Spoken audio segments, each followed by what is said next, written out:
Менде екі дәрі бар.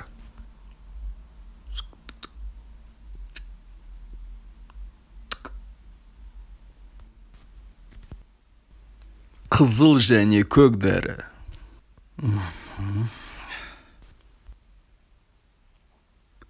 Көк дәріні ішсен батыр боласың.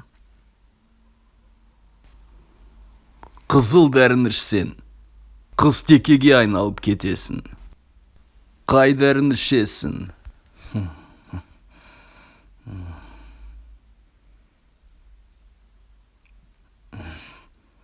Тоқта, дұрыстап ойландың ба?